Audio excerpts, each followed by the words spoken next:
Good morning, everyone, and welcome to another episode of Caffeinated or Die. My name, of course, is Antoine the Great, and as you can see, I am down two co-hosts from the last time. This is a really big roller coaster for this show. So I'm going to just go ahead and have us start. I am joined by my normal co-host, Sparky from Sparky's Tech Corner. How are you doing, Sparky? Good morning. It's my birthday. Worship me. Ass rape. I'm doing fine this morning. Why do I have the feeling Magog is going to show up and just kill us all? Oh, I don't think he's going to. In fact, he probably laugh with us as he's zapping us with fucking lightning from his dick. So, Sparky, you were up all night. I jumped onto your stream last night. Buzz as fuck. Very inebriated. By the way, no hangover still, which is a good and a bad thing. I mean, it's great because I don't get a hangover. It's bad because I never experienced the pain to where people are like, I'm never going to drink again. So I have no repercussions for what I do. It's very easy. You get very drunk, you go to sleep. We have Ishtar take a frying pan or something very blunt, hit you over the top of the head while you're sleeping, and then when you wake up, boom, hangover. If you haven't hit me in the face with a frying pan while I'm sleeping, there's a good chance I won't wake up. Ever. Oh, she won't hit you that hard. You'll just probably forget your name for a bit.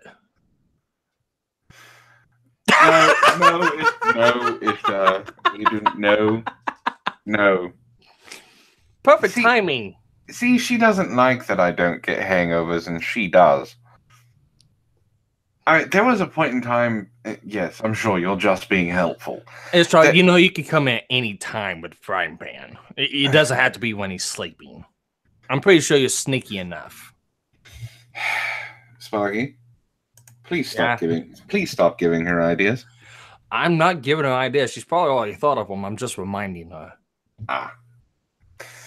Apparently they want to keep your voice permanently like that, robot boy.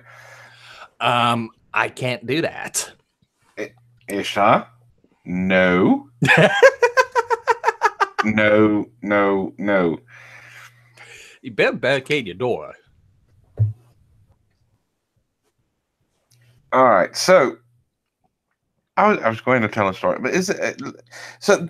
I don't know if anybody knows. There was a point in time that I was doing one of my cool play streams, and it was a drunk stream. It was the very first drunk stream I did. I was trying to get a fucking hangover.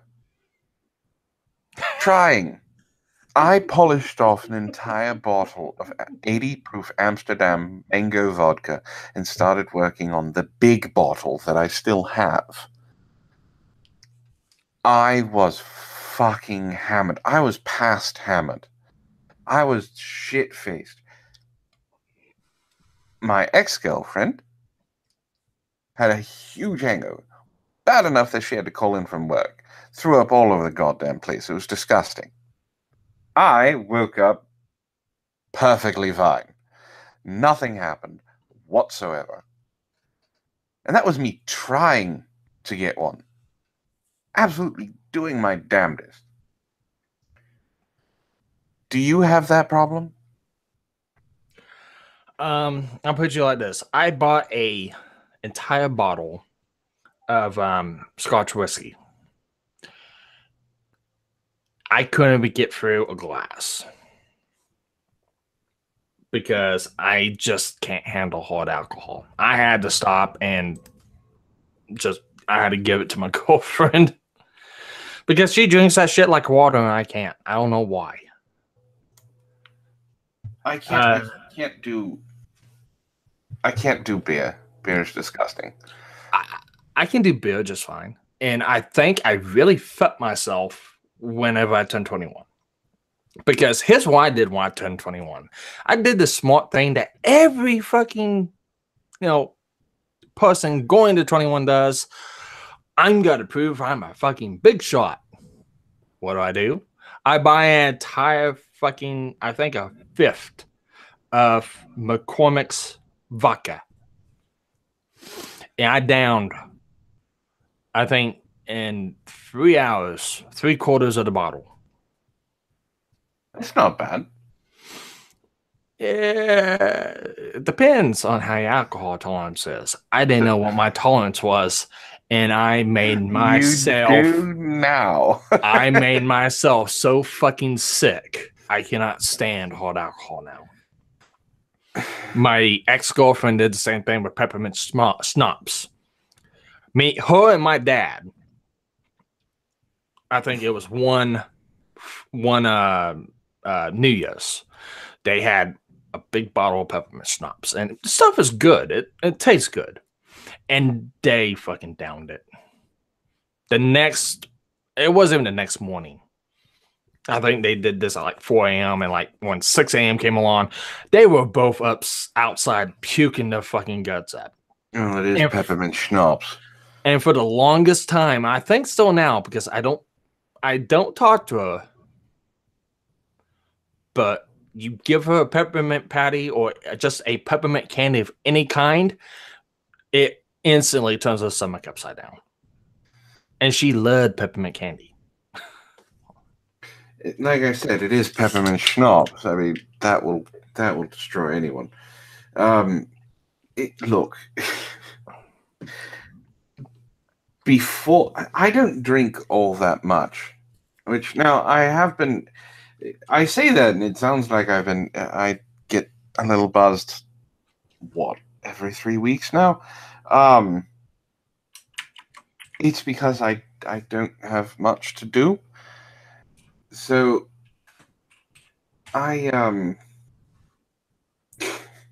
yes, we start. What do you mean about damn time I started? We started 7 minutes ago. The last time I tried to get hammered, it was New Year's, and I don't remember how old I was. I think I was 24. Like, I didn't do anything special for my 21st birthday. I went out and played pool. But that we got 99 proof apple pucker. And we played a game of cards where if you lost, you had to drink. And for every we played the dot hack card game. And to win, you have to have 7 points. Well, if you lost, you had to drink for every point that you scored. So there was a minimum of 7 shots. I won a lot.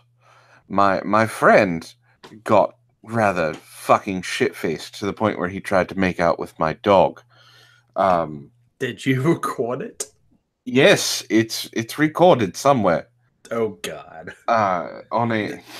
Don't tell me this friend is somebody that streams with you on Overwatch. No, it wasn't James. Although I do have a very, very funny story about James as well that he will never hear because he doesn't watch my streams.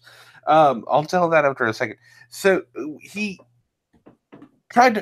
chased my dog out from underneath the coffee table. I've never seen a man move that fast before. My dog, her name was Krista.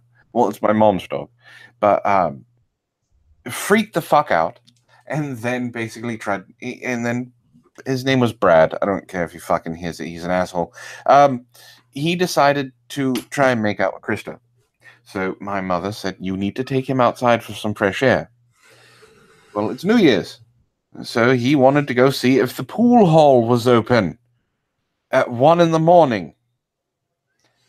because it was a great idea. So it was within walking distance of my house. So he started to walk to the pool hall because it's what he wanted to do. So me, my friend Paul, James, and Brad all decided we were going to walk to the pool hall.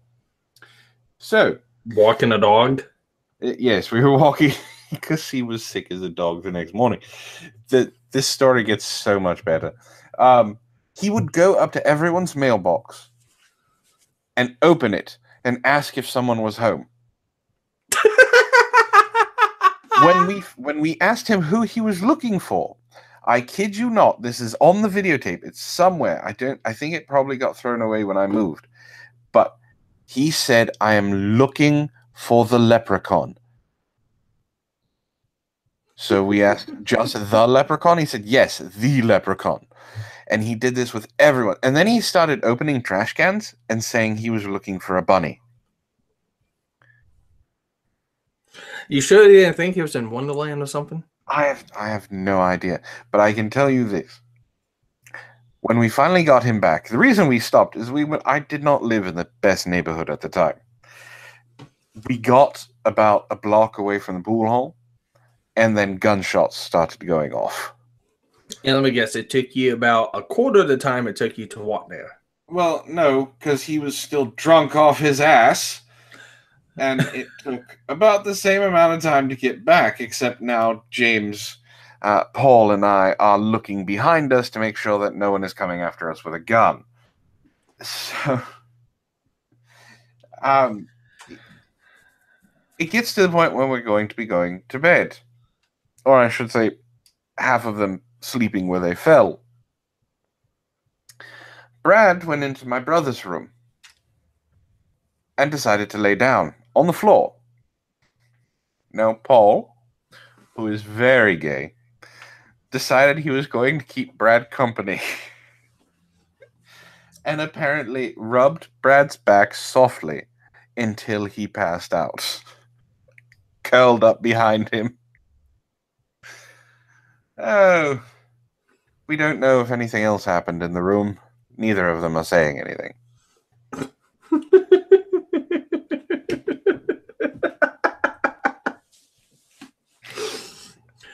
With friends like that, why do you need a girlfriend?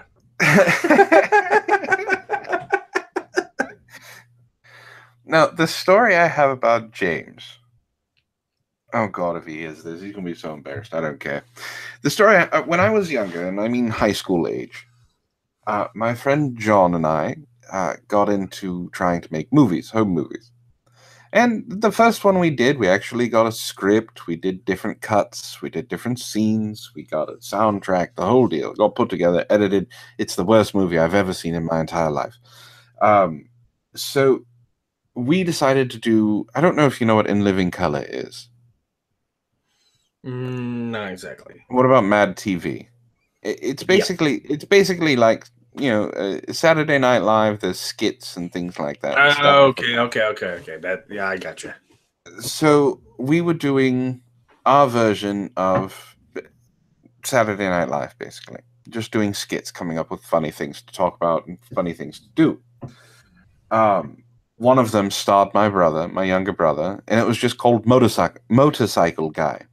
And it's because my brother was the only one that could fit in the motorcycle helmet. And basically all it was someone would be, a motorcycle guy would be somewhere. He would just be standing there in the helmet. And someone would annoy him, and then he'd punch them and walk off screen. Because we were young and stupid, we thought it was the funniest thing ever. So James wanted to get in on it. And we decided, sure, no problem. Come over, we'll film some stuff, and it'll be fun. Now, realize we were younger, there was no alcohol involved in this. Well, James didn't particularly want to participate in many of the skits. So, being the good friend I am, I told him, here, we're going to have you, and all I'm going to say is, as a narrator, this is a peaceful and tranquil moment with James. And then have at it, do what you want. James says, okay. So, for some reason, he asks for an umbrella. All right. Whatever. So, I give him the umbrella. We get him centered on camera. I hit record. And as a narrator, I say, here's a peaceful moment and tranquil moment with James. James, who has been the straight man of our great group for the entirety of the skits, decides he's going to fake a massive orgasm with the umbrella. And I'm not just talking he's making soft noises. I'm talking he's groaning, screaming, moaning, saying, "Oh yeah, hit it hard." He went off, and it was just this really quick flip of a switch. It wasn't he started off soft. No, he went full bore.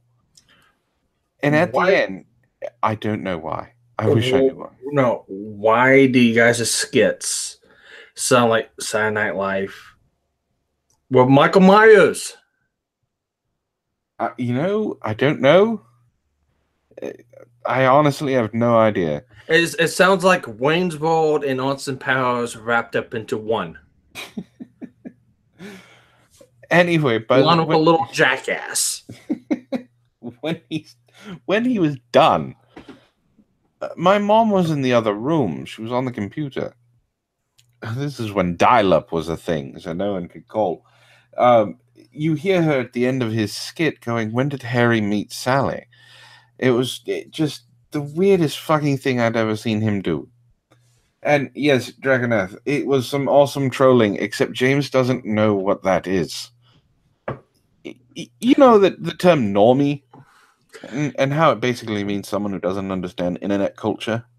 He didn't even know who Sandman was and what the fuck that was about. Yes, James is the normiest of normies. Holy shit, is he the normiest of normies. No, you're not late, Jacob. Which they're just telling some pretty awesome back in the day stories. Which I'm kind of wanting to slap Antoine right now because he could gape Jackass or run for the money from what it sounds like. Oh, we were Jackass before Jackass started. That's what I mean.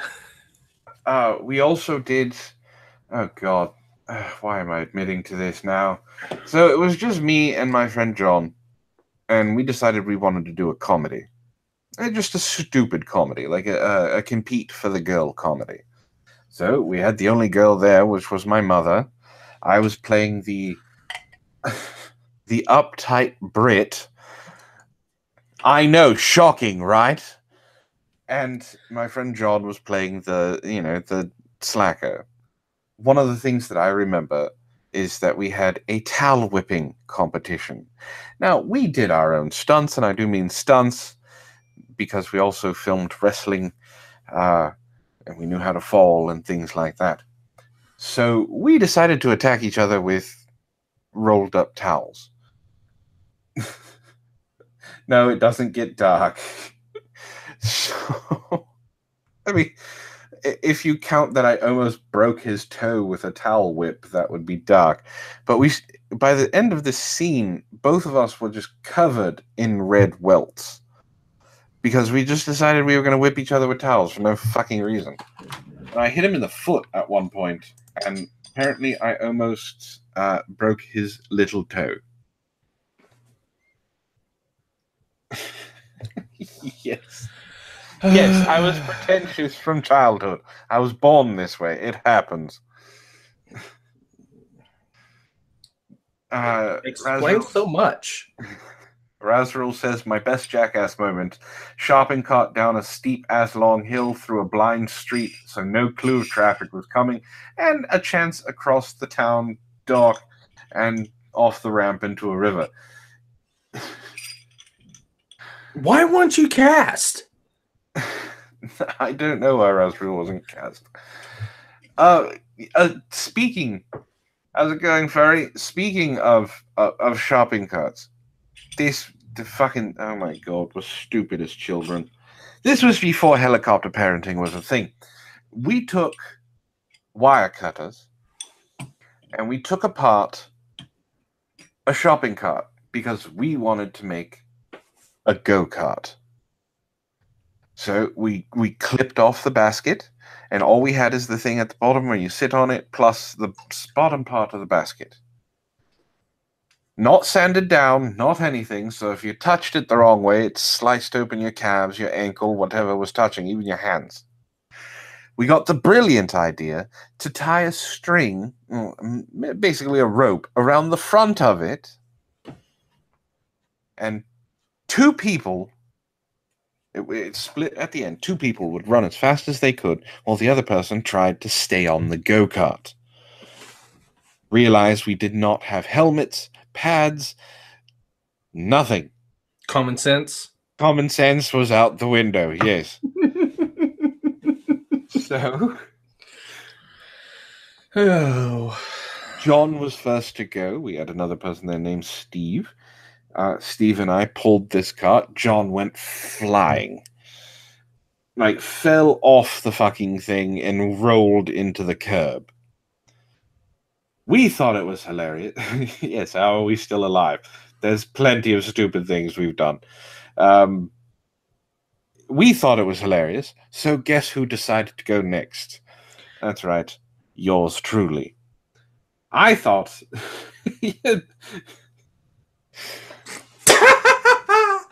Nope. Time out. Before you continue on with that whole story, you got to do that. I'm going to. My name's Anton, and welcome to Jackass. So I get the fucking brilliant idea to hold on to this thing for dear life. They're not gonna throw me. So as soon as they see that I'm not gonna be thrown, they start going nuts, whipping it around, the whole thing. I eventually fly off, hit the asphalt, roll to the side, and I look at my legs and my hands and my arms, and they are just bleeding non-stop. Apparently, I had just clamped down on these fucking edges, and it dug into my skin. And when I got thrown off, they continued to dig.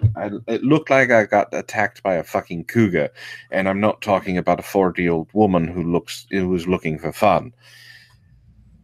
But it's just, we did some really stupid things. That might be true, but the end result's the same. This one we didn't film. Because we're smart. Oh, God. Smarter. Oh, that one. All right. So I have 2 stories I'll tell on myself. So me and another buddy from the fire department always went out to his place and shot guns and went out coyote hunting and all that to get shed in the middle of the night. And his girlfriend and my girlfriend went along, just having fun. Afterwards, we built a big bonfire and just drink until the sun came up. So one day, I got a little too fucking drunk. And we were playing Truth or Dare. Oh, God. And it was one of those nobody did truth, everyone did dare. And it was the stupidest things that you could fucking think of. Now, this is how fucking drunk I was. All common sense went out the window, all fear went out the window. Fuck that, I'm Billy Badass, nothing can touch me. So my friend tells me, okay, climb that tree. I look up that tree. It says, okay. You climb that tree until we say stop. Okay. This is not going to end well, is it? So I start climbing up the tree. And I am Hanen drunk. But I'm a very damn good climber. And he actually video recorded this. And he climbed up. I climbed up. And he got distracted. And he got talking to 2 girls. And I'm still climbing. About the time he looked up, oh, okay, that's good. And I looked down, I was like, okay. And from way to look in the video, I'm about 20 foot off the ground. It's like, okay, you can come on down now. Okay. I didn't realize how far I climbed up, and I let go. Sparky. The only thing that saved me is when I hit the ground, I was like a fucking rag doll. Sparky, I have a question. Please don't get offended by this. Did you have the speech impediment before you did this? Yes. Oh, okay. Sorry. Yes, I can sense you giving me the middle finger right now. Don't worry. Well, anyways, the only thing I came out of that whole ordeal was a really bad rolled ankle. Fabian wants to know if Earth tastes delicious. You ate it pretty fucking hard. I did. All right. The second one is kind of akin to how I got my nickname Sparky. So when I worked at a Petro as a mechanic, I worked overnight shift. So I usually got the shit jobs. I got all the jobs that nobody wanted to do. Oh, I know how that feels. Trust me. Now, whenever I was working, we'd usually get to points that we were dead. And when we got dead, I had to do basic maintenance around the shop. Now, when this happened, we were having troubles with our air compressor. We have 2 big air compressors in this Petro, and they would sporadically go on and off because of power issues. Now, I got told that I got worked on beforehand, and it worked, and then started acting worse after it got worked on by one of the other mechanics.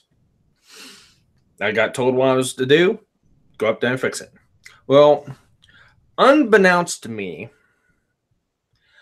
whoever worked on it last worked on the AC electrical part, and they did some rewiring of it. And took the grounds out of the box. So their air compressor stood about, I want to say about a story off the ground, probably good, 10 foot, 15 foot. You had to climb up on the rack to get to them. So I climbed up the rack. And Sparky, really quick, you need to stop climbing things. Why do you think I got kind of a fear of heights? Anyways, I climbed up it and I went to go check some things out. I then shut the compressor off because I wanted to check things out. I wasn't going to open it up. I wasn't breaking into it. I was just checking it out before I actually opened it up to work on it. I grabbed a hold of the circuit box. And as soon as I grabbed a hold of that circuit box, I had 440 volts of electricity go through me. So, yeah, that's how you got your name Sparky. I'm surprised you're still not charged. Oh, God. And there was 2 people watching. And it's on security footage, too. It was on the security cams at the shop. It ended up becoming a big ordeal afterwards. But I touch the breaker. I get electrocuted. And as soon as I touch it, I fall backwards. And I fall backwards, flat on my back. So, basically, for those of you who are not imagining this, if you've seen the movie Jurassic Park, when the little kid is on the fence and the electricity comes on and he flies off, that's what happened to Sparky. Now, realize, Sparky is 6'5". There was nobody there to catch me. Oh God, I have some. And I will not let me around electrical equipment because of the stories I've told her. Well, you would assume that the same would be true for me, but I just can't stay away from this shit. But no, I fell backwards, flat on my back, and it took me a couple minutes to gain my bearings. And I don't know what was more disturbing. The fact that everyone was busting up fucking laughing watching the deal. Oh, I would have had to go to the hospital because I couldn't breathe. Waiting 3 or 4 minutes, then check in on me. Those are good friends. Laugh first, make sure you're okay later. I had the jitters for 2 fucking weeks. Yeah, I don't mean I just had these slight jitters. I mean, I could not stop shaking for 2 fucking weeks. So why are you not a superhero right now? Isn't that usually how origin stories work? Aren't you supposed to be out fighting crime? Unfortunately, I can't say I'm Static Shock or the Flash. I guess enough juice didn't go through me. Do you want to hear a really stupid story? I mean, really stupid. And this has nothing to do with me, but it does have to do with my father. So my mom and dad got divorced, right? So my mom moved out, and well, basically they got kicked out of the house that I grew up in. My dad decided he was going to use squatters' rights to basically stay in the house until they actually sold it, and he was there for like 5 years as a squatter. But he turned it into his bachelor pad. So it had a dartboard, it had a ping pong table, the backyard had a barbecue, but it also got turned into a fucking garbage dump. I mean, the house got turned to shit. But I learned how to play darts. I had a pool table in the garage, which is where I learned to play pool. So his friend Alan and him would play darts all the goddamn time. And they had a rule that if you could stop the person from hitting the dartboard, you'd get an extra turn. Oh boy. Now, you've heard of William Tell, right? Yes. He's the guy with the apple. So we got good enough at darts that we would put our hand. Yes, this is something that I did because I'm stupid and I trusted my father. I could put my hand on the dartboard and he could get it between my fingers without hitting me. Never hit me once. He got close a couple of times, but never hit my hand once. All right, time out. Let me play the scene out for you all. Imagine the scene from Aliens where the knife scene's going on. Only except for when he goes through and completes it and nothing happens, the scene from Ace Ventura Nature Calls happens and he gets the damn spear in the leg. Except for when it's in the leg, it's in the hand. No, but you're close. You don't beat me to the funny part.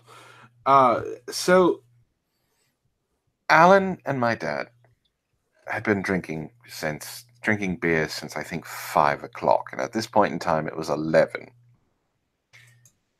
So they're being friends, they're jaw-jacking and everything like that, and they would try and distract each other, wave their hands in front of them and things like that. So my dad goes to throw he's going to win this last game. And Alan, in his inebriated brilliance, decides he's going to swat at the dart. And I don't mean swat down. I mean, he took a swing at the dart forward. Well, he stopped the dart from hitting the dartboard because it went right through the middle of his hand. Did not scream, just looked down and went, "Oh, I caught it. I get an extra turn." Oh, look at that. This is actually on one of my YouTube videos, and I'm gonna screenshot this. If you want to present me, I captured this, and I decided to leave it in because I just thought it was funny. So is that a soundboard? I don't have a soundboard. I can do it for OBS. I cannot. No, I mean, what you're working on a soundboard. Yeah, I'm working on a Onkyo stereo system. Okay. Now, I had the bright idea with it plugged in to point at something. And as far as I was concerned, it was grounded. And it should have been grounded. And let me just play it. I put a nice little montage in it, too. You electrocute yourself, don't you? Oh, God.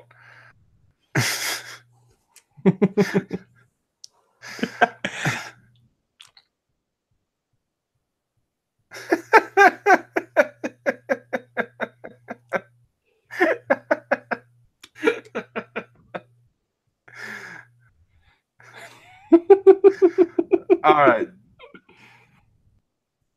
So I'll put the link to that video in the description if you want to check it out. The time I'll I'll put the time marker in it.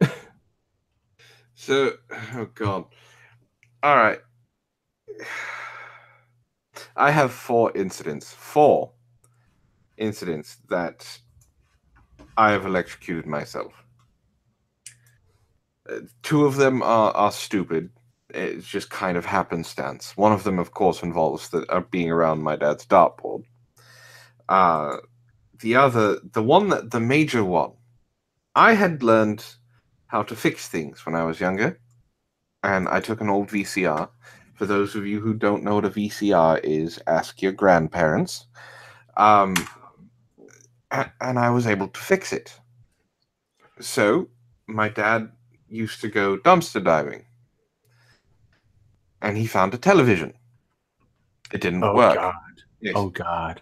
Now I didn't know about all of these things called, power cores and how it has an internal battery that doesn't lose power or anything like that. I didn't know any of this stupid shit. So I'm like, all right, I'll fix the fucking TV. So I go and take it apart. I can tell you right now that's not how it works, but okay. I took it apart, I unplugged it, and left it for a day because I figured, a day is how long it's going to take for the power to drain. So I take my screwdriver, start messing around, and let's just say the scene that just happened. Yeah, except it wasn't just a little spark. My hand got caught with the screwdriver touching the main power core. I was not grounded. You blew the tube up, didn't you? I did, but I also had I don't remember how many volts that went through my body, but I pretty much was wired for a good day and a half. At least a couple thousand, and you're lucky to be alive. Those fans have been known to kill, and what it was the tube of the television contains an electric charge because it requires like so many thousands of volts to be able to project an image to the TV. And those fans don't die. They will stay charged for Yes, ever. I didn't know that because I was 16. So that's why when you throw a baseball in one of them and it's unplugged, it will, give off a nice little light show. So it hit me, my hand, it probably was only a couple seconds, but I remember it felt like an hour that I was touching that goddamn thing.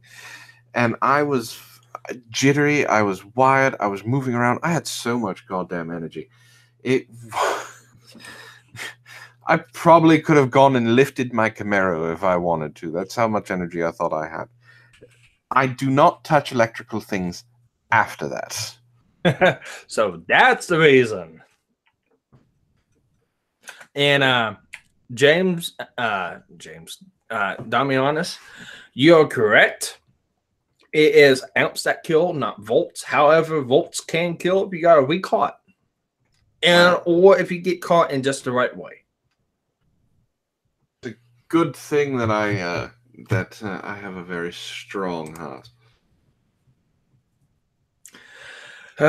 So, any idea when Anahil's gonna wake up? He's awake, but Razrul, how the fuck did that happen? What? What? What? All right, hold on.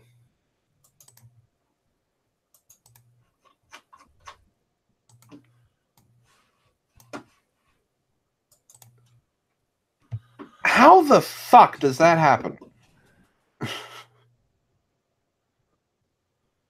Do you see how do you see it's sideways? Yes. I don't understand. That's not how physics works. God damn it, I don't have my fucking soundboard up. But it's like, this is how that works. Fuck you, that's how. I believe you, Azrael. I just... What the fuck? So, I'm gonna tell everyone to do something, and I'm probably gonna get a lot of shit from it afterwards. But everyone that's in the Discord, go to behind the scenes and just tag the fuck out of Anti-Hero. Tell them, wake up.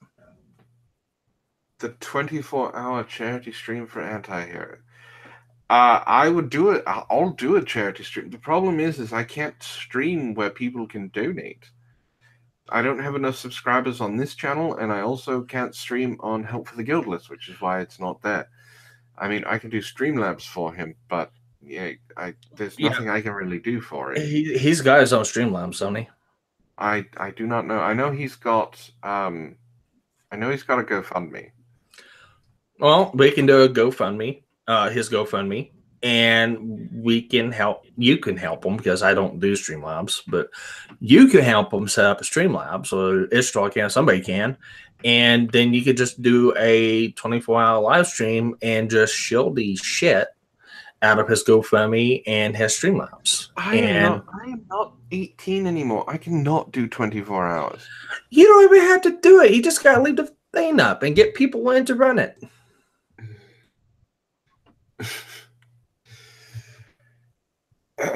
I don't mind doing a charity stream for him. I mean, hell, and if you get Anti-Hero involved, he could probably get in some good names like he did with Magog. And he can get them in, and Magog will probably want to help out, and then get some more names in, and there you go. It all cascades from there. Well, I'll have to talk to him off air because he won't talk about this on air. But speaking of things coming up, the broadcast equipment works, finally, Sparky. I'm still stuck in the fucking broadcast booth because Sarah and Moxley decided to lock me in here, which is why I'm able to talk still. But it's working. Told you, read the book. I didn't read the fucking manual. What do you take me for? Of course, you blew up a TV set by touching the back end of the TV. Of course, you don't read manuals. Anyway, what I'm saying is, it's working. And I have a question before I do this. Why did you leak the second video, Sparky? I didn't leak any video. Why do you keep saying I leaked it? Because you admitted to leaking the first one. I did not admit to. Oh, do you have proof of it? No, but you said you did. I did not say I did. Zach. No, it wasn't Zach. It was Shade. Or was it Shade? Shade does not. Was it Shade? It was Drake. I don't know which one of the three-headed fucking trio did it. But it was one of them that said I did. And if you've noticed, those three like to wreck my shit in the lab. Constantly. Well, I want you to know, for you leaking Sarah's interview video, she's very cross with me. That's not my fault. Anyway, I have two people. I think I'm going to start the show. Well, you procrastinated long enough on it. Shut up. What? It's so Sparky, it's Sparky do this, and it's Sparky do that. Sparky fix the broadcast equipment. Sparky, get this done. Sparky, get this ready. I've heard nothing but this and that for 2 months. You procrastinated. It's been a month. Okay, a month. Anyway, I have the perfect time slot. We're going to do it on Tuesday at 7 p.m. Pacific Standard Time. You really going to do that? you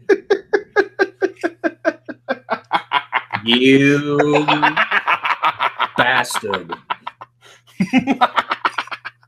No, we're doing it on Monday. I was gonna say, I'm going to kill you, Somehow, I'm some announcing- way, I will get some sort of malware program or spyware program and nuke your ass from orbit. So, I don't know if it's going to be tomorrow or it's going to be the next Monday, but the new show is going to be starting Monday. Monday at 7 p.m. Pacific Standard Time. And for those of you who are fans of the old show, I suggest you tune in from the beginning. There's going to be a lot explained. So, that's my announcement. About fucking time. Now we get off my ass about the broadcast equipment. Now it doesn't have to run your damn algorithm. It does run the algorithm. It runs it perfectly. That's why I needed to run the algorithm so I could talk to the people in the past. We're broadcasting already into another dimension, Sparky. Just don't break it. That's why I have you. You fix it. Just keep the trio out of the broadcast room. They have to be in the broadcast room to broadcast. All right, well, fine. I'll make a straitjacket for them. And, you know, it's not the trio that I'm worried about. It's Sarah and her sisters that I have the problem with. I wasn't expecting the other three, and they've been running rampant in the hideout, and it's annoying. Ward decides she wants to have fucking parties all the goddamn time. Just keep them away from my core. Just keep them away from it, because you do know what happens if somebody tampers with that thing the wrong way. Oh, I've already drained it halfway. Yeah, it doesn't work that way. It keeps flashing red. I don't understand what that means, but, you know, it's a good color. Well, look who finally decided to join us this morning. Shut the fuck up, you sparky toad piece of robotic shit. You did this. This is entirely your fault. I know who to blame. You're just angry with me for accidentally allowing some of my other characters to fuck with your shit. Don't take out your anger on the person behind the people. Fucker. So you admit that you tampered and screwed with shit. I will happily admit that certain personalities of mine may or may not have fucked with your things in a fashion that was designed to make you upset. The problem is when you force my laptop to have to go through multiple updates and then force me to unfuck my router, which I have no clue how to do. This means I don't get on the stream in time. You little fucking asshole. And by the way, nobody wants to be near your core anyway, you sick, perverted, robotic fuck. So you admit you tampered with shit and leaked the stream. Who gives a fuck? No, I didn't leak the stream, you robotic asshole. How about you take your spastic backdoor elsewhere and spew filth in a different direction? Good morning, anti-hero. How's it I going? haven't even watched the new fucking video yet because I've been so incensed by being told over and over how it's my fault it's out. I swear to God, I will find grenades and jam them up both your asses. It has been a long goddamn morning and I am not amused. Well, I just announced the new show, so, I mean, that's good news, right? And there are people who are saying good morning to you in the chat, so you should be happy. Fuck them, they're all full of cheese. They're all full of cheese. Yeah. Yeah, most of the people I know are lactose intolerant, so it seemed like a good insult at the time. I'm tired. Yeah. Antoine, important question. And actually, no, it's not even an important question. It's an important notation that you need to make. While you're broadcasting, if anything does happen to the machine, yeah, you remember how you got transported from one place to another place and you were able to get back? That may happen one way, but not be able to get back if you fuck with it and break it. You are not transporting me to another dimension and not bringing me back. I'm saying that the machine has the ability to, if you fuck with it too much and break it, doing a transmission. Do I smell thinly veiled threats by a shitbag? I do smell thinly veiled shits from a shitbag. That's right. I do. Sparky, you should be above this sort of nonsense. You should be beyond this sort of chicanery.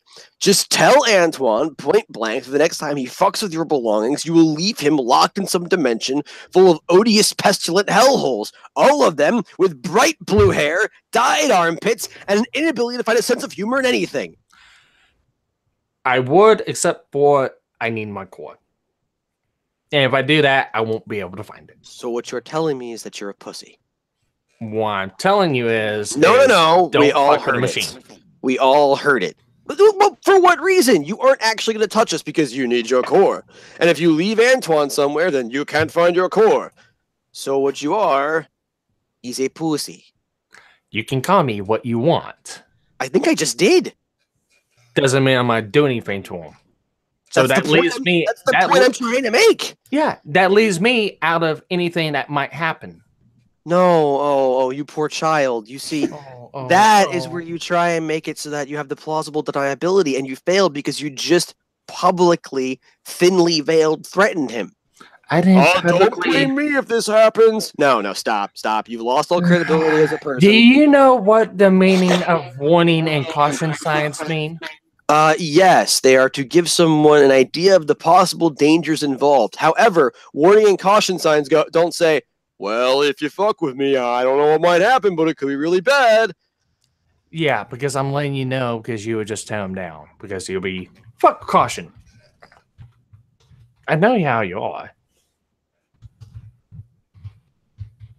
Sparky, if you persist in this war, I will destroy you. You just have to know that right now. There's only one real way this can go. If you persist in this war, I will destroy you. I will go back through each and every one of your videos, the most potent of weaponized autism, find as many horrible, tweetable things as I possibly can, clip the shit out of moments you do not want clipped, and I will spam flood you across the internet. I will burn the heart out of you. I will. I'll do it, Moriarty style, motherfucker. Is that it? Sparky, I say you do it because that's going to make you very popular. I was going to say, is that it? All right, Sparky. I'm sorry it had to come to this. All right, stop trying to be Hal 9000. You're not. I'm not. I'm merely telling you point blank. I am very sorry it had to come to this. I'm still waiting. All right, boys. To your corners. Anti-hero, we've been telling stupid stories from our childhood. Do you have any? I have a vast plethora of stupid stories from my childhood and my adulthood. You have a plethora. Yeah. Like, so what kind of stories are we doing? Like child abuse stories, or just like times I did things that should have broken parts of my face stories? Those kind of stories, not the abuse ones. Oh, I mean, because like some of the things that happened to me are probably considered child abuse by today's standards. Let's be realistic here. I grew up in an era where beating your children was still totally okay. And I grew up on military bases where beating your children was not only okay, but expected. I mean, I've been literally dragged to supermarkets and beaten the entire way. Let's see. But interesting stories for everyone. Okay, so Lord of the Rings came out when? Fuck if I know. It was quite some time ago, right? Yeah. And there were a lot of just iconic lines in Lord of the Rings. Just iconic fucking lines. I think Lord of the Rings first started really coming out when the last movie came out when I was 15, 16? Let me go check real fast. I don't want to give you all the wrong impression and shit. Razriel says 2000, he thinks. I'm just looking it up because it's safer to do that. The Return of the King was in 2003. 2003 was 15 years ago. God, was it really? Yes, it was. It's 2018. Oh, 15 years ago for me would have put me at 14 years old. Now, at age 14, I was what you might call a violent child. We usually lived in houses that were bordered by wood lines. I'm a huge fan of the woods in general. I used to love making forts and stuff like that, and playing war and having stick fights and everything. And now we had a bit of a problem in that neighborhood. There was one particular kid who was, and I'm going to sound really bad here, but he was the weird kid. And I don't mean like me, who was a little strange and nerdy and whatnot. I mean like he was the weird kid who claimed he had actual magical powers, would do spells in your backyard. wait, did you grow up with Magog? No. Like and he like mutilate small animals and try to shoot your dog with BB guns. Oh, that kind of weird. Kid. Yeah. So I wasn't really a big fan of him, especially because he kept trying to hurt my puppy. Now, admittedly, my puppy was roughly 100 pounds of very aggressive boxer. We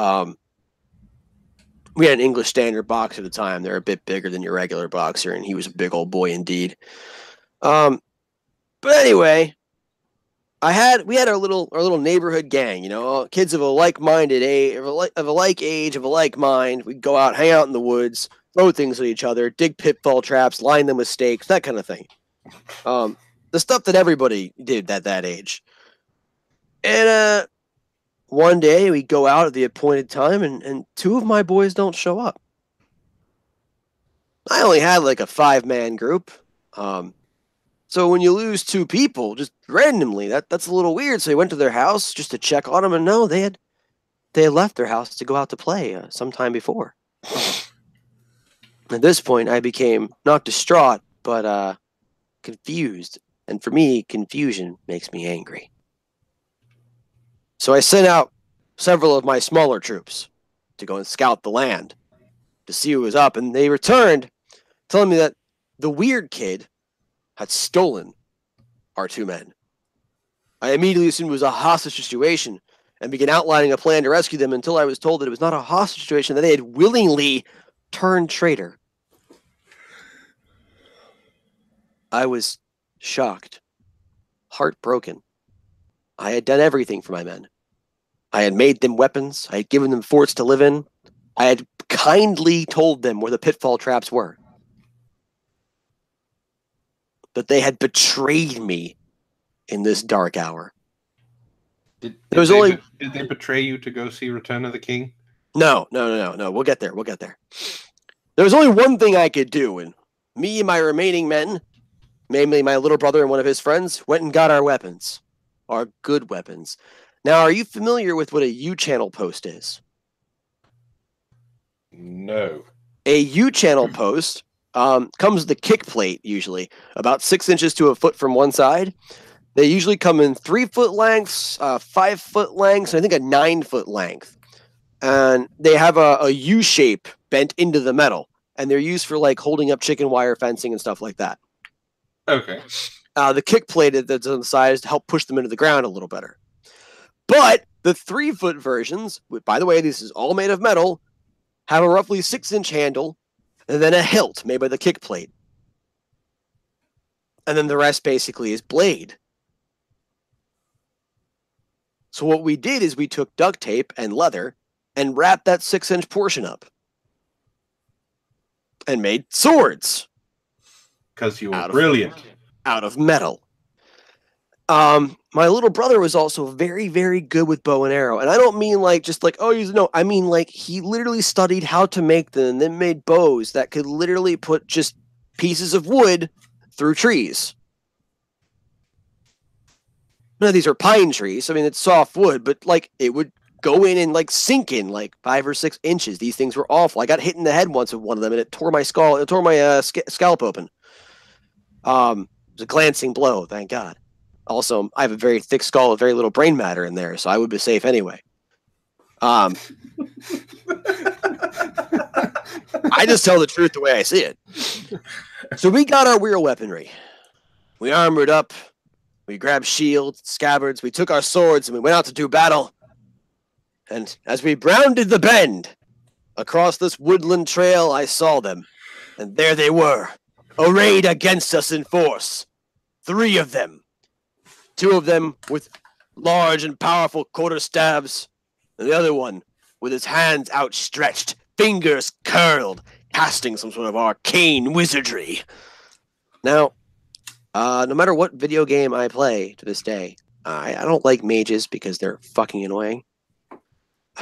They do dumb things to your fighter character when he's not paying attention, which, generally speaking, if it's a fighter, is all the damn time. So, I am outraged that not only would this magic user be casting his horrific spells in my woodland, in my domain, but also that 2 of my former followers have betrayed me and now stand against me in full arms and armor. And so, impressionable 14-year-old me did the one thing that he could think to do, which was to cry out in strident 14-year-old, some probably cracking all over the place voice, "Now for wrath! Now for ruin! And a red dawn!" And I would like to say that I'm still very proud of the fact that when I said red dawn, my weapon came crashing down on the enemies and shattered it like so much dry rotted wood. All right. I don't know who we. I know we have a couple of people in the chat. Someone needs to animate this, like, now. Yeah. And then clip all of this as the narration. But, so then, both the guys who were formerly on my side dropped their weapons, or what was left of their weapons, and surrendered. Their wizard began to run. Now, up until very recently, I have been a very scrawny person. I took a very long time to get past roughly 140 pounds. Even when I joined the army, I was still roughly 140. So at this point, I weighed mostly nothing. So if you ran from me, I don't know, it started some sort of impulse in me where I was just like, I'm now going to follow you and hurt you. And so I gave chase. Now, I had been in the woods since roughly, I would say probably the age of 7 or 8. And this particular individual had not been in the woods much more than about an hour and a half. So when he ran headlong through the shrubbery, raking himself along sticker vines and tangling himself in vinery. Me, I just leapt over things and went around things and knew how to move through stuff. And in about a minute and a half, I'd caught the man. And I wasn't thinking very well, because I was caught in the midst of an apoplectic, epic Lord of the Rings-inspired rage. So I just whipped the sword around across his legs. Did you try and cut that poor boy's legs off? No, I was trying to break his knees. Now, I got lucky because I hit them with the flat instead of anything painful. Because I don't know. I mean, even in a military base, you might have had something happen. But he went down screaming like a stuck pig. Just, "Ah! He's trying to kill me! He's trying to kill me!" And he kept screaming like that until I hit him in the head.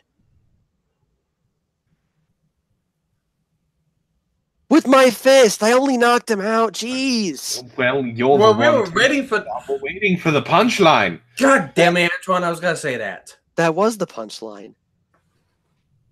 But I'm bump. Ah! No, but that was like, that characterized my childhood in a lot of ways. We used to get attacked by the high schoolers because they were bullies and they were a bunch of shit bags. And so this is why we dug things like pitfall traps and whatnot. So we would just run straight to our location, to our little fort. Our fort was nice, by the way. We had 3-foot walls, and then a 2-foot space covered by chicken wire, and then a solid roof with firing ports. I stand by my statement I have told you before, Anti-Hero. You are the most terrifying person I have ever met. I'm not done yet. That's why you're the most terrifying person I've ever met. So I learned really well from depictions of Vietnam and World War II and Korea. And I figured if I was going to be in a woodland environment, I better use woodland warfare techniques. So I literally had me and my small group of small children out digging like 3-foot deep holes. And then, because in North Carolina, bamboo and reeds grow on the sides of streams, we then made punji steaks. For those of you who don't know what those are sharpened steaks. And then you dipped in feces. Not necessarily. We didn't dip them in feces. That would have been gross. We did smear bee poison all over them, though. Because that's so much better. Clearly. And then we lined the bottom of these steaks with them and then covered them over with small leafy twigs so you couldn't see them. We also did tripwire traps, where if you hit the tripwire, a branch would come around and smack you across the face. But that branch was also woven with sticker vines and more stakes. Sparky, do you understand why I said he's the most terrifying person I've ever met? So the high school bullies would then chase us into this place, and we would have all of our stuff stashed right up in the fort. So we were ready. And so what would happen is we go tearing along, and we knew where not to step, whereas the high schoolers did not. And so I can recall, at least on one occasion, probably the most glorious, where the lead high schooler was maybe a foot behind me, and he was adamant about catching me so he could do things to me that he described as probably homosexual. And instead of catching me, which he thought was going to happen, he all of a sudden let out a blood-curdling scream and dropped 3 feet. I recall to this day with a certain amount of feral glee the crunching noise his leg made as it hit the ground. It was not the crunching noise of things going through branches. It was a crunching noise of things becoming hideously out of joint, followed by a scream of absolute agony as he went straight down on spikes. Now, I was prepared for this eventuality. Several of my fellows were not, and they had to be jump-started back in with judicious screaming of, "Move, you motherfucking bitch, move." But we all managed to get inside, and we were treated to the look as we turned around of the second high schooler taking a stake-covered sawtooth vine branch straight to the face. After this, the other high schoolers began to regroup. One of the members was screaming from what was quite likely either a dislocated or completely broken leg. And the other one was screaming from somebody having to remove a piece of bamboo from his cheek. Now my fellows had... Dragonac asks a very, very poignant question. How are you not in jail? Oh, well, that's because it was a military base and I was roughly 13 to 15 years old. Are you sure that you wasn't on the island Lord of the Flies took place on? No. Generally speaking, most people don't really care about what kids do on a military base. How are they not dead? That is a great question, and the answer is I didn't kill them. No, you just let the bee poison do it for you. No one was allergic. Anyway, I think the appropriate phrase of it why gets they're better not from here. It How gets does better. it get better? time out. It does. It gets better. All right. Yes, but you're right. But how? It gets better. Let me finish the damn story, you fucks. So, the high schoolers regrouped. 2 of their number were down. There were still roughly 3 to 4 of them remaining. They began to try to figure out a way how to handle the situation. They decided that a full frontal charge was the best option. Try and demotivate us with fear. Meanwhile, the blood and screams from our enemies have caused some of our younger set to become distraught. It is time for a rousing speech. My friends, I cannot rightly say what I said that day, but I can tell you that it was so incredibly rousing that there were many, many cheers, and we began to do battle once more. Now, as well as the pitfall traps and the trip wires and everything, we had a few other things at our disposal that we made liberal use of. One of the gems I'm particularly proud of came from my father. It was my father's inspiration anyway, and me pilfering his old military supplies. What we had were simulated... Please tell me you did not throw a grenade at them. No, we had simulated mine traps out. Oh my god. What it is it's actually a kit. Like, they give them to the military for training. And what they do is you have it's a metal line that you string across someplace, and on one end it's attached to basically a flashbang. It simulates a landmine going off. Oh god. So we had these. We had these on avenues of approach that would take them a little too close to our fort, so as to basically deter them, make them move in different directions. And then all around our fort, staggered, where basically we built fences. But these weren't like fences like, big sticks in the ground with sticks going across. These were fences like hedgerows from old school, like, breastworks. We designed them to look just like bushes and shrubbery growing low in the woodlands, but they really was a bunch of sharpened hardwood stakes driven into the ground at an angle and then covered in sticker vines.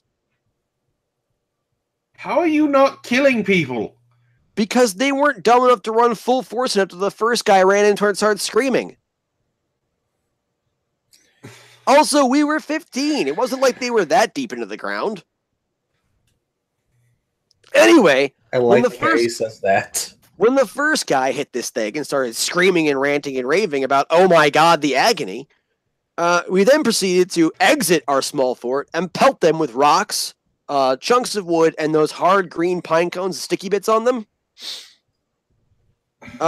Meanwhile, the rest of us while that was going on, one or two of us went and grabbed actual pieces of hardwood we carved and shaped and began to beat them about the head and shoulders.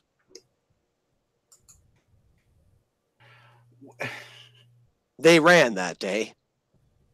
They broke like bitches and took their wounded with them. There was much rejoicing. Chips ahoy and soda for everyone.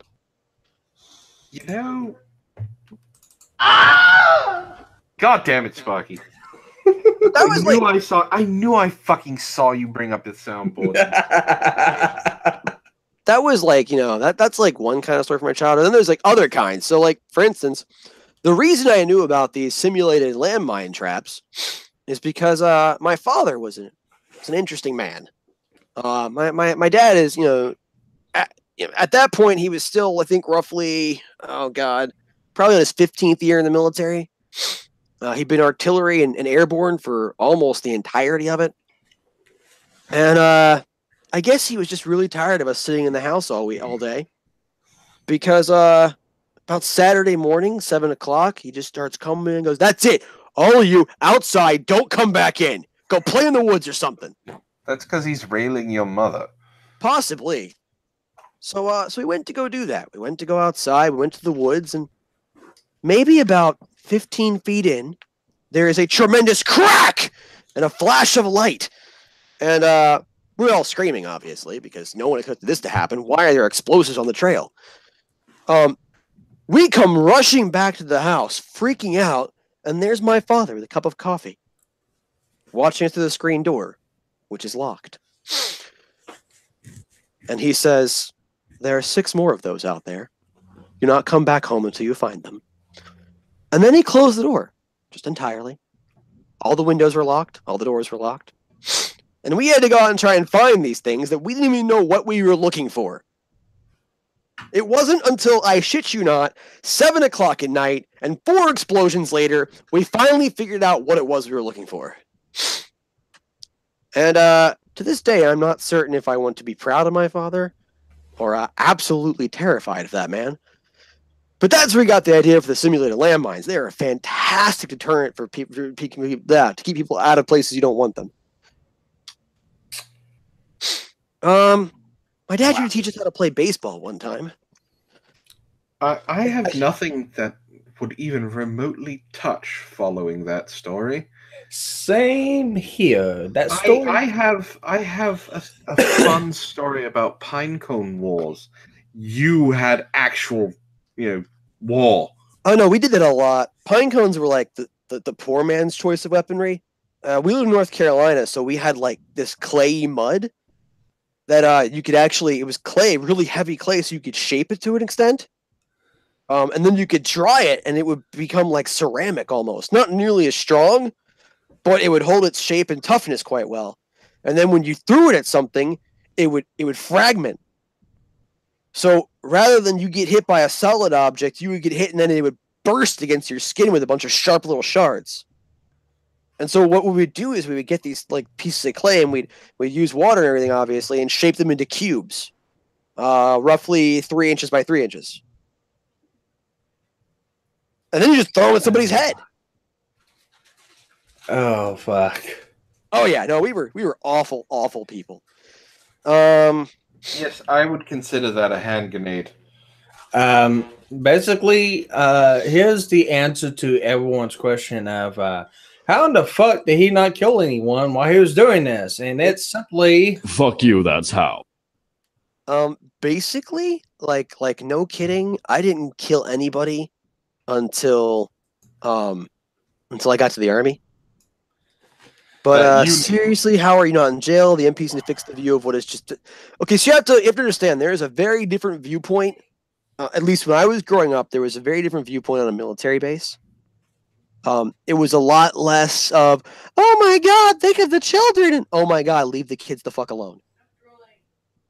And that was really so. Like, if there weren't like seriously broken bones of the intent to murder somebody, they were just like, you know, that's kids. Let them play. You know, and if somebody was stupid, the parents would handle it, not the cops, because it was the parents' responsibility to fix that shit, not police or an outside force. So basically, what the parents were trying to do is make the kids a little mini simulated boot camp. No, not at all. It wasn't the parents doing it; it was the kids. See, something that like my parents figured out early on, and that I think a lot of parents these days don't really understand, is it doesn't matter how you train your children to not be quote unquote violent or to not go after guns or not play with swords. Like, the moment any male child picks up a stick, it's a sword. What the fuck? What the fuck? Who the fuck is making noises while I'm fucking talking? What? Who the fuck is making noises while I'm fucking talking? It's probably Sarah. Sparky, I blame you for this shit. Of course, everyone blames the robots. Well, you're the one who runs the goddamn broadcast equipment, Sparky. Touche. Yeah, that's right. I rest my fucking case. I rest my case like I rest my nuts on your chin. Anyway. Anywho, no, Antoine's totally right. You give any male child between the ages of like 5 and 12, and they immediately assume it's either a gun or a sword. There's a few other alternatives, obviously. Oh, it's a bow staff. You know, whatever. The point is, it becomes a weapon, whether they've seen it like that or not. My parents never bought me toy guns until I was like probably 14. But I grew up in a military household. I knew what a fucking gun was. I knew what a sword was. Dry ice bombs.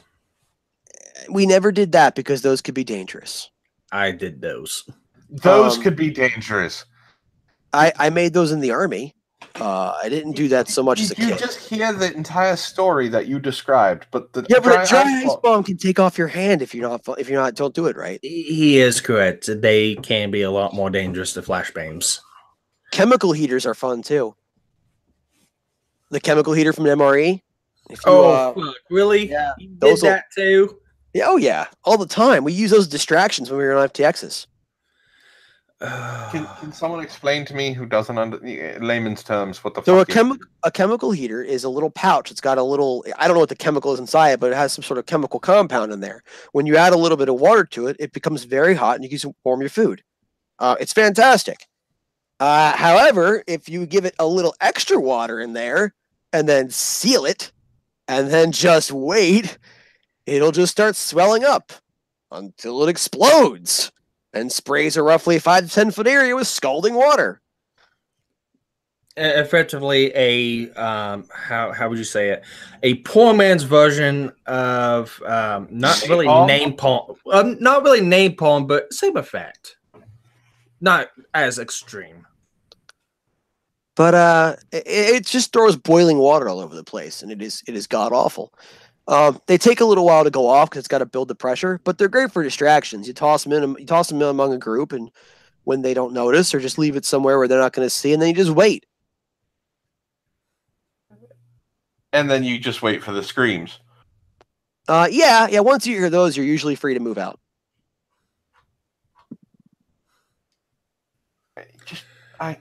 God, I have no stories to counteract these things. You guys make my life sound boring. Well, that's because your life is boring.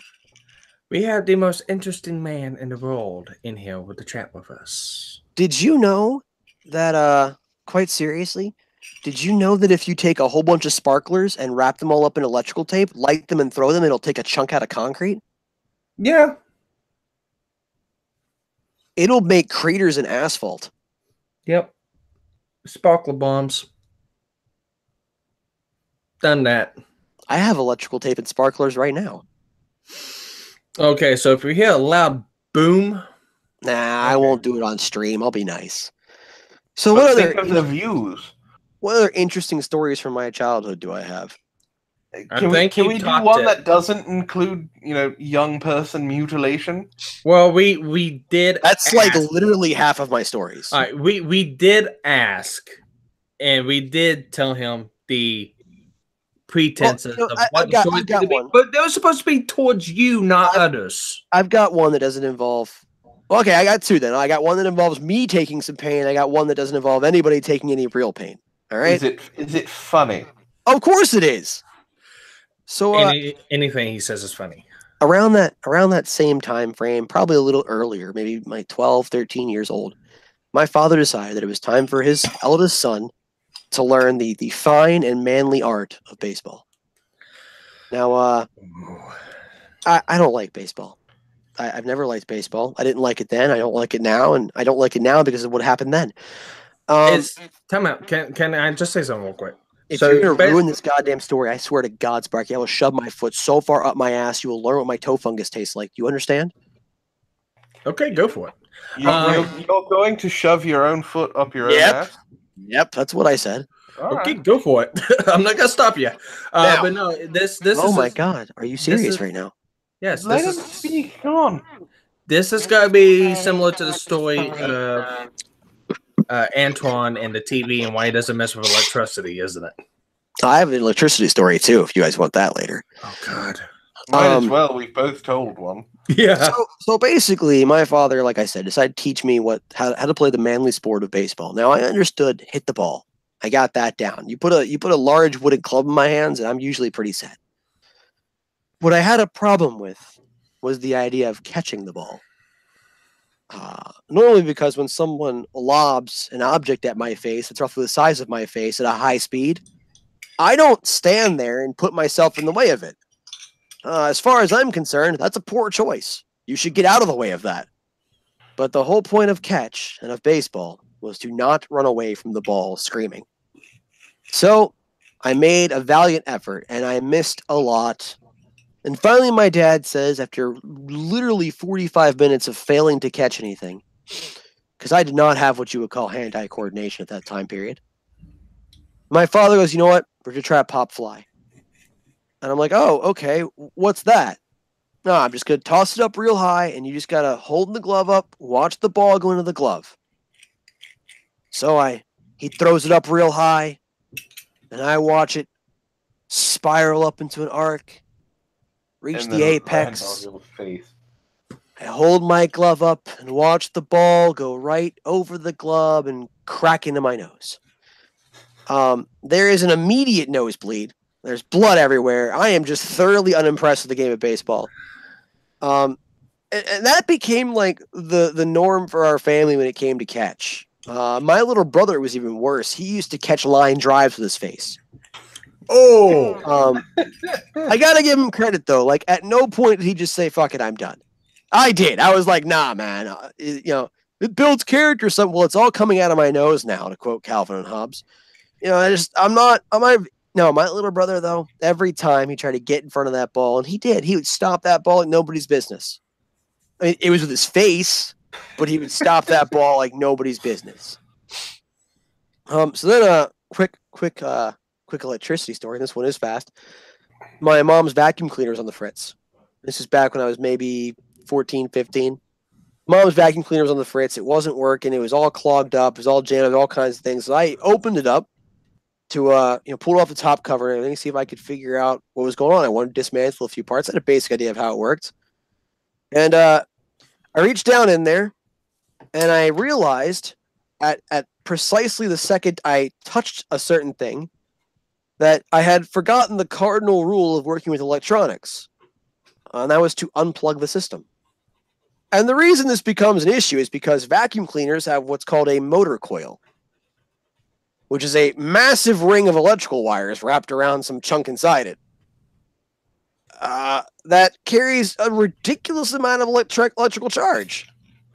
So I brushed this with the back of my knuckles, and my entire right arm, from shoulder to fingertips, just goes dead. I got lucky because it just fell off the coil. I was like, I'm not even hurt. I'm just confused. I don't understand what just happened. It took me a full minute and a half to realize, oh, I touched that, and it's probably shocky. And You then had my a arm jaw was just, drop Binks moment. and then my arm was just kind of flailing, like, bloop, bloop, bloop, bloop. I'm trying to grab things with it. It's just like, nah, man, I'm good. It took a full 10 minutes for my arm to be like, I'll cooperate now. We'll do this now. We'll go ahead. We'll have a good time. You short-circuited your nervous system. And after that, I like made sure to unplug everything whenever I play with it. It was awkward. It was bad. So that last story here, and then I'll let Antoine try and come up with something to make it sound like he's not a boring person. So I went to basic training, back in 2007. I actually turned 18 in basic training because that's actually allowed. You can join a little early if you're going to turn 18 during basic. I think even AIT, but don't quote me on that one. So I went to basic training. Now I grew up in a military family. I was part of delayed entry program for recruitment for 6 months.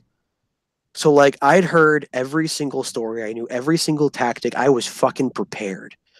So when we were on that cattle car, and I do mean that, a cattle car, going to basic training, and the drill sergeants became just nothing more than god-awful death machines. We all had to put our face down into our rucksack that was in our lap and stay quiet. People were crying. People were sobbing. There were tears. There was anguish, and I was trying very, very hard not to laugh. Because I'd heard all this, and far worse from my own father, and he meant it. Unlike these people whose job it was to do this. So, we get there, and we're introduced to our two drill sergeants for our particular platoon. Drill Sergeant Doggett and Drill Sergeant Disney. I'm not using pseudonyms because, frankly, there's probably a lot of sergeants with those names. It is an army, after all. And also because many of the stories surrounding them involve their names or knowing who they are precisely. So, we're all in our formation. There are still some slight sobs from people just not used to having their fifis so violently abused. And Drill Sergeant Disney and Drill Sergeant Doggett walk out of the bay, out of the little barracks we live in. To give you an idea, Drill Sergeant Doggett is roughly 6.5 feet tall. He is midnight black. I don't mean this in a racist fashion. I mean literally the man's skin is midnight black. He used to use this trait at night to hide from us. I'm not joking with you. So this is one of those people that, at night he needs to smile so you know where he is. Yes, but he covers his face when he smiles, so you don't know what's happening. He pulls a predator. So, this is a 6.5 foot tall midnight black man. He is 5 feet wide across the shoulder and tapers down to roughly a foot wide at the hip, to give you an idea of just how incredibly ripped this motherfucker is. Incongruously, he talked a lot like this most of the time. Real high pitched, real cool, real cold, slightly effeminate, but don't ever fucking say that to him or rip your fucking guts out. And he was real well known for just being sneaky as a motherfucker. There'd be more than one moment when you'd be sitting there in formation, and you'd say something snarky to a guy next to you, and there'd be a bit of giggle, and you'd think everything was cool until you heard from somewhere roughly an inch from your ear, "Motherfucker, private, why are you fucking talking about fucking formation, motherfucker? Is there a fucking reason you're fucking talking?" He's a 6.5 foot tall man. This dude is huge. He has to weigh well over 240. And you never saw him coming. Never heard him coming. At all. Ever. Now, the other half of this duo was Drill Sergeant Disney. Drill Sergeant Disney is roughly 5.5 feet tall. He was shaped very much the same, though. And Drill Sergeant Disney made it clear from the beginning that he was not here for fuckery. The first thing he said, "My name's Drill Sergeant Disney." Yep, that's Disney, like Walt Disney. Yes, there is a mouse joke in there. You can make it if you want to, but you will all pay. As soon as he said that, one of the more idiotic privates, who we later beat the shit out of, said, "Oh, where's Mickey and Minnie then?" So, unlike the rest of the companies out there, we spent the first hour of our day doing push-ups. Anyway, so these guys were fucking great. They were hilarious as shit. They were dangerous as fuck. They were just awful fucking people at times. Drill Sergeant Disney was very adamant the fact that I spent 25 years in this goddamn army being infantry. And they said that I'd have to leave unless I took this drill sergeanting position.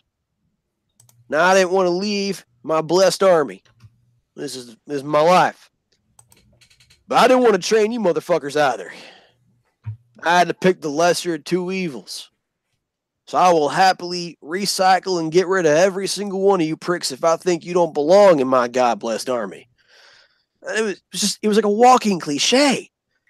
But they were badasses. And I say this because these guys, in the chat, there's a lot of references to like ninjas and shit. Ninjas don't have anything on these drill sergeants. Ninjas don't have shit on these drill sergeants. Ninjas are worthless swine compared to these drill sergeants. So when you're in the barracks, when you're living in a bay situation like we were kind of thing, you have what's called fire guard or fire watch. And ostensibly, it's to prevent things like fires, fights, shit like that. Really, it's just to give you an idea of how guard duty works and to get you used to having flexible sleeping schedules and things like that. So initially, we only had 2 guys on fire watch. And unfortunately, when you have 2 guys on fire watch, that means there'd be 2 guys who are asleep. When they're supposed to be awake, in case you missed that. And I caught that. So we were all awoken about 2 o'clock in the morning by 2 very angry drill sergeants who were screaming at us because our fire watch was dead asleep. So the next night, we increased the guard to 50%. So that way, half of us were awake and half of us were asleep. And about 2 or 3 o'clock in the morning, from the middle of the bay, 2 drill sergeants appeared and began shrieking at us for not being on watch enough. So the next night, we were on 100% fire guard because fuck it. We were going to find out how this happened. We had guys posted at the doors. We had guys posted at the windows. We had guys posted at the drill sergeant's office. We had guys everywhere. We had guys who were roaming between the guys to make sure other guys were still awake and not dead guys. We were set. We were ready. We were godless.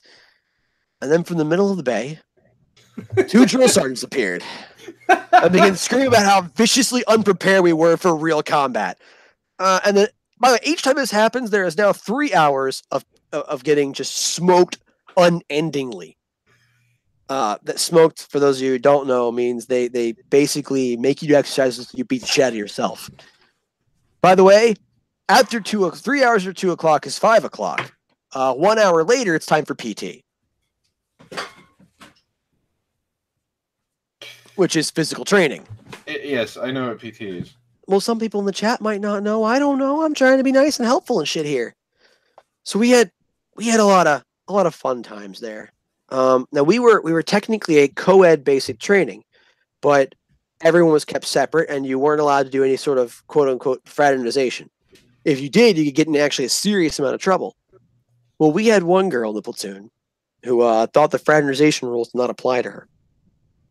And so what she did is she sent certain kinds of notes to several dozen people on the male side of the platoon. Now, these notes were not the sort of things about, oh, well, you're a loving person and we miss you. Or, oh, I think you're a great guy and I can't wait to work with you. It was more like, oh, I want you to shove your dick in my asshole until we both come all over the place. I want to suck all your cocks. And they were dirty. They were those kind of notes. They were the kind of things you see in penthouse letters and shit. And so the guys got together, all of us got together, and we're like, have we all gotten notes like this? And it turned out the vast majority of us had. And we said, so how the fuck do we deal with this? Like, what do we do? Because if we get caught with these, and we will, we're going to get fucked. And not in the fun way. But the problem was that if we went to it had been a couple of weeks since we got these. So if we wanted the drill sergeants, we'd still get fucked. But we decided that the fucking that would come from admitting the issue would be far less than the fucking that would come from getting caught with the issue. Lesser of two evils. Those gentlemen who were afflicted by these notes, which I'm proud to say was not one of me, I was still gangly and ugly at that point, far more so than I am now, went to the drill sergeants with everyone's backing and said, hey, drill sergeants, this is what's going on. The drill sergeants collected the letters, issued immediate extra duty to those who had come forward, and began their investigations. A day or two later, they called in the entire platoon, all of us males and females, into the main male bay and had us sit down in formation, obviously. Drill Sergeant Disney is like a thundercloud, 5.5 feet of pure rage, stomping back and forth across the front of the bay, muttering to himself between clenched teeth, southern accent dripping with hatred. Drill Sergeant Doggett is just kind of lounging in the background, leaned up against the wall, kind of surveying things with a lazy smile. Drill Sergeant Disney, after a moment, addresses us and inquires as to what the fraternization rules might be. And several people provide their interpretations of the fraternization rules, all of which are completely correct. And Drill Sergeant Disney, of course, nods his head and goes, then why the fuck has one of you motherfucking shitbags gone ahead and violated that rule? And of course, there is immediate silence. And Drill Sergeant Disney reaches down onto the desk, and there's a stack of papers there, roughly, and I shit you not, an inch and a half thick. And he smacks it down on the desk. She was writing a lot. He smacks it down on the desk with a resounding, thunderous clash of paper against, desktop material. Drill Sergeant Doggett is in the background snickering in his high-pitched way. And Drill Sergeant Disney goes, what the fuck is all this shit? And he hands it to Drill Sergeant Doggett. Drill Sergeant Doggett begins to look through it. And while Drill Sergeant Disney is berating people, no one in particular, just berating us for failing to follow any sort of rules or decorum or anything at all, Drill Sergeant Doggett is in the background. And every once in a while, he'll pick up one particular page and go, oh my. Well, I didn't even know you could do that. At one point, he pulled out a page, looked it over, licked his lips, folded up, put it in his pocket, and said, I'll save that one for the missus later. Finally, as Drill Sergeant Disney is winding down to a close, he's like, look, here's the deal. Some shit happened. We're going to take care of it. At least one of y'all is going to get recycled. And I want all of you men to know something. All you male privates right now. How many of y'all got letters from this chick? How many of y'all was she trying to fuck at the same time? I want you to think about that. How many? And Drill Sergeant Doggett, from the back half of the room, out of nowhere, goes, I get around, round, round, round. I get around. I get around, round, round, round. I get around.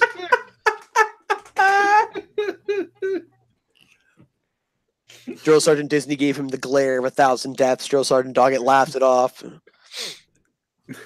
There was one point where we were marching to the dining facility, and we got marched out there, and we got stood at ease, and people were chilling, and Drill Sergeant Disney leaned against the tree in front of us and disappeared.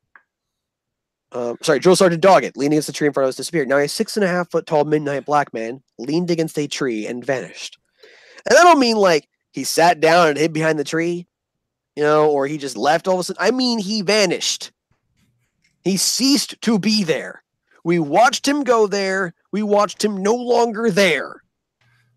A few minutes tick by. We're waiting to go into the dining facility. And somebody has the idea to hawk a loogie out of the front of the formation onto the concrete. And it's like he had thrown blood into the water in a sea of sharks. Drill Sergeant Doggett rematerializes from the side of the tree. Who the fuck do you think you are, fucking spitting out of the front of my formation? Half-blood face, you little motherfucker. Drop! You will drop and you will push until I say you're done. And it was bad. It was bad because he scared the shit out of everybody. 2 people pissed themselves.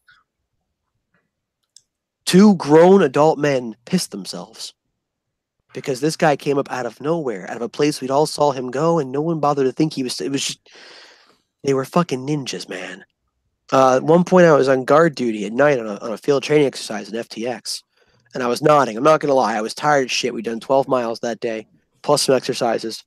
I was nodding, and I knew I was. So I was doing things to keep myself awake. I was standing up. I had my rifle, the strap wrapped around my arm, so I didn't drop my gun.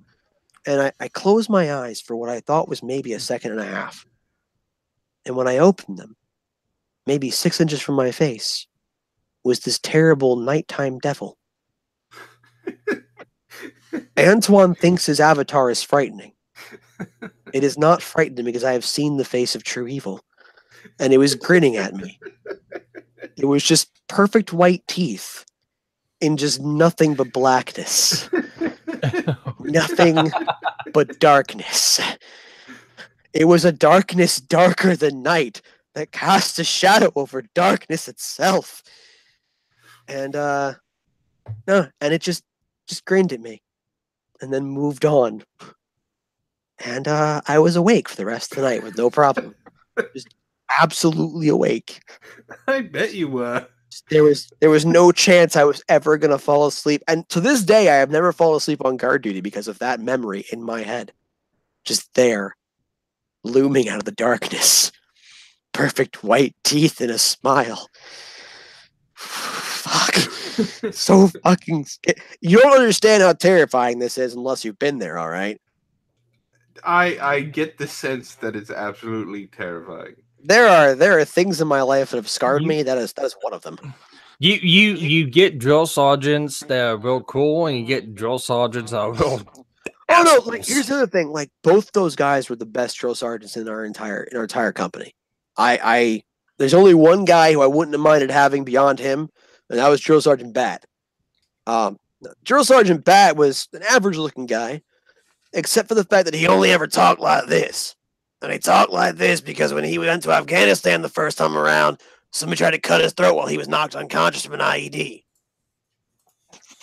He had a massive scar that went across his throat. The insurgent actually managed to miss his major veins and arteries, but he dug real deep. God damn it! What the fuck? Don't do that to me. I think Sparky experienced the smile. She just slit your fucking throat? Is that what just happened? She could have. Nice. He got wrapped up in the story and got killed. This is what fucking happened. She likes to come up behind me and not say a fucking word. She doesn't say a fucking word, and I'll go to turn around, and she is right there. And there it is, looming at you in the darkness. Tits. Look, man, if I'd had tits looming at me in the darkness, I would have been a lot less scarred. All right. Hang on. Sparky got real life jump scared. Look at that fucking grin. Man, all I fucking got was this midnight black devil staring at me from the darkness, and you get boobs behind you. You shut the fuck up, Sparky. Nobody loves you. God damn, that's why I don't like playing Five Nights at Freddy's. All right. Fucking I have nothing that is going to top that story. So Drill Sergeant Bat, I wasn't done. All right. Drill Sergeant Bat liked to do like fun pranks, and they usually were like pretty funny pranks, like stealing people's boots and going through your pack while you were out doing some sort of exercise and taking your pants. Like this is a thing. Like he would go to the tent. You're on FTX, a field training exercise. He would go to your tent while you were out doing something, and he would go through everyone's bag and steal all of their pants. And then he would just hide the pants randomly around the area we were camped in. And if you had to go to him to ask where your pants were, you would have to exercise for them. But also, if you were seen actively hunting for your pants... I thought you're dead. If you were seen actively hunting for your pants, you also were going to be smoked. Anywho, now when I went through basic training, they were starting to change over how they did first aid, and they wanted to teach everybody how to do an IV stick. I hate needles that aren't tattoo needles. So this is like a big thing for me. I can't stand it. I'm not going to go in detail because it makes me nauseous. If I'm not making you bleed in violence, I don't want to see your blood. I can do first aid just fine. It's just getting my blood drawn and shit like that bothers the fuck out of me. But we had to do an IV stick to pass. This is not a percentage based thing. Either you did it or you didn't do it. If you didn't do it, you got recycled. You just start over. So I managed to do my stick perfectly. I had no problem with it. I manned up, nutted up, got my spine in order, did the stick just fine. And then it was my turn to get stuck. Now, I had this chick named Lopez doing it. Now, Lopez was roughly 4.5 feet tall. I'm exaggerating only a little bit. She was incredibly cute. And she had zero hand-eye coordination or motor control. Now, I'm lucky because she managed to get that stick right the first time. I'd watched her fuck up more dummies than I can count. But she got the stick right the first time. And I've got the IV in my arm. Okay, everything's good. Just a little saline bag. Everything's fine. And Drill Sergeant Bat comes over. Hey, Private, want to see something cool? Not really, Drill Sergeant. I'm going to show you anyway. And he grabs the IV bag. He takes it off the little stand and puts it below my arm. Which means my blood begins to travel from my arm through the tube into the IV bag. Yes. This, of course, makes me go, could you please stop that? Nah, you don't think that's cool? Man, I've seen this happen a dozen times every time they had to patch me up. I just think that's cool. It's hydrostatic pressure or something. You sure you don't want to watch? I'm very sure. You're looking a little pale. I'm aware. Because you shouldn't be pale. This is a fact of life. What you're looking at right now is science. Could you please just put that back up there, Drill Sergeant? All right, I understand. You're not ready for the truth of reality just yet. Put it back on the stand and walked away. I had some weird people I've met throughout my life, man. And it's left a mark on you. In more ways than you can imagine. Many of them bad marks. But no,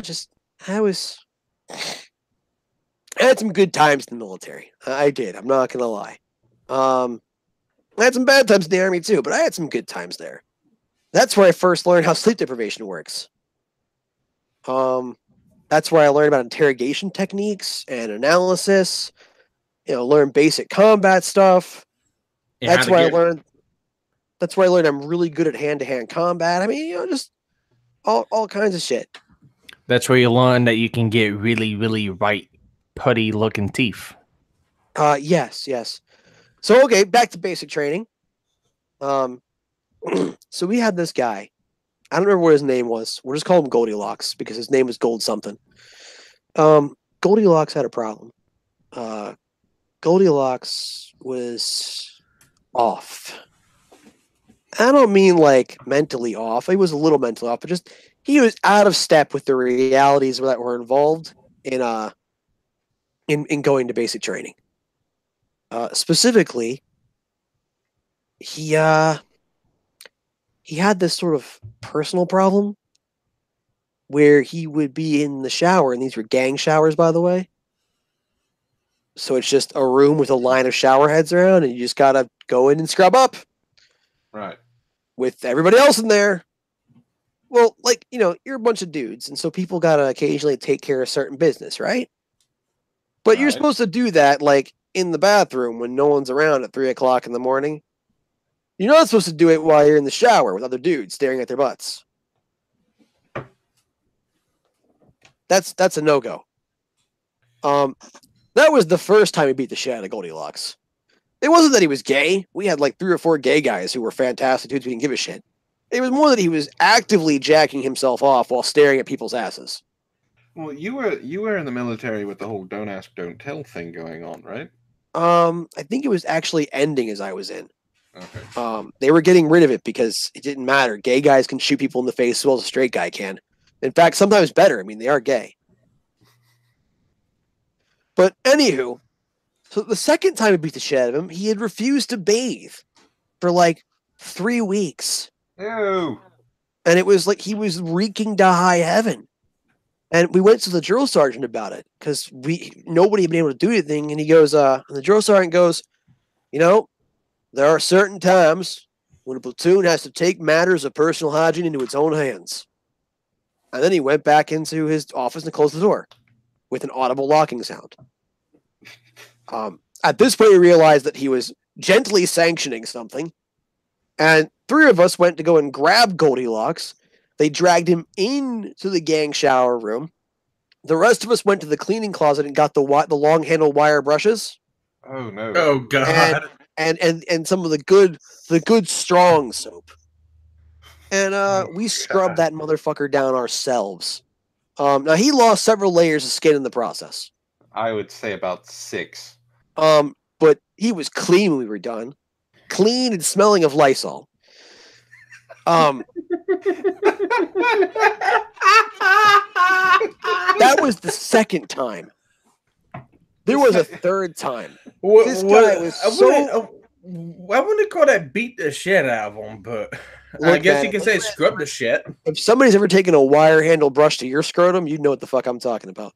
Yeah, Sparky, he was clean because they rubbed off like six of the 7 layers of skin. Well, let's not say rubbed off around this guy because he might take it the wrong way. Okay, scraped off. But anyway, he was technically a brand new person already. Oh yeah, like in every way possible. So we maybe are like our last like 3 or 4 weeks of basic at this point. I went through a 9 to 10 week course. Because they're always, in case you're unaware, training in doctrine, training in doctrine command. TRADOC tends to like change how long basic is like every 2 weeks because they don't know what the fuck they're doing. So we're the last couple weeks and people's stuff is going missing. At first it was only like a sock here, a pair of underwear there. But then it was like a shirt or a uniform top or pants or belts. In fact, anything that got put in the washer was starting to go missing. Guys were having like, whole chunks of their laundry taken. And it's not like you just go through somebody's laundry bag and be like, hey, this is my shit. What the fuck's wrong with you? And we finally brought it to the drill sergeants. And the drill sergeants, they were pretty upset with us because there's nothing worse than a guy stealing from his own people. And finally, Drill Sergeant Doggett decides that he's got something he wants to make public. He calls the whole platoon together. And he's like, now, I've heard of things like, blanket parties and code reds. And I don't condone any of that behavior. And if I see any of it, it will be dealt with most harshly. Now, what I do condone are 2 platoon mates talking things out with each other.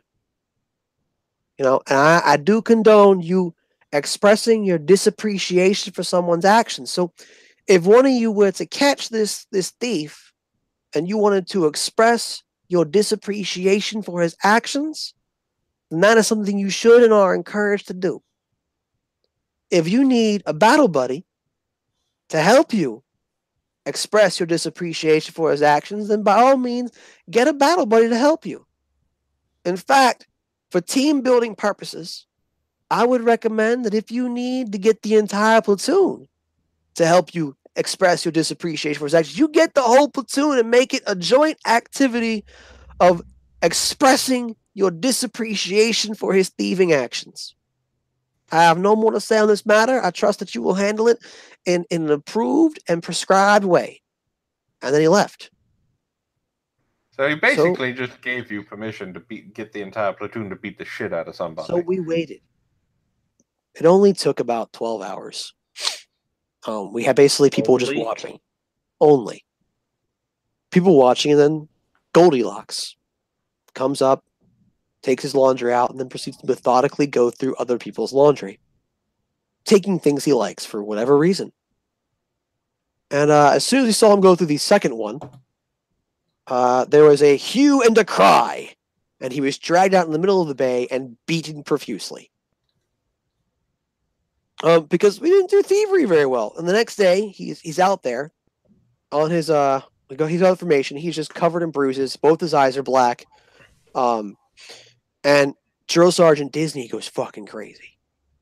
Drill Sergeant Disney is goddamn furious.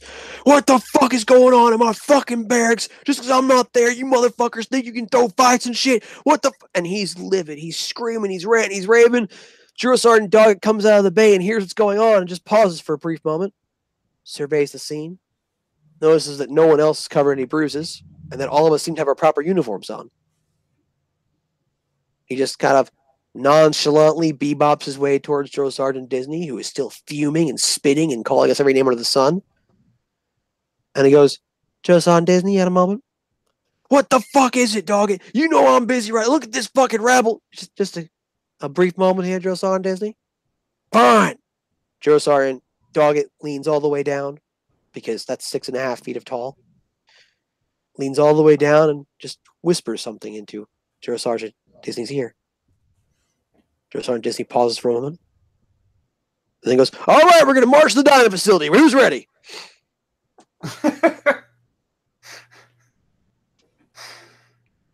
All right. That Again, I'm going to say there's no story that I could tell that would top that. And we are maybe we should change Caffeinated to Die to story time of Anti Hero on Sunday mornings. Oh, I doubt that. Give me 1 second, guys. I'm going to mute real quick. Well, I was going to be wrapping it up anyway. So, all right, then wrap it up, you scum. So thank you for joining us, ladies and gentlemen. I've been joined by Sparky from Sparky's Tech Corner, an anti-hero broadcast from channel of the same name. You should go subscribe to him if you're not already. He does wonderful live streams. And I am, of course, Antoine the Great. This has been Caffeinated or Die. Thank you for joining us once again. And remember, caffeinate or die. In a hole! See you next week.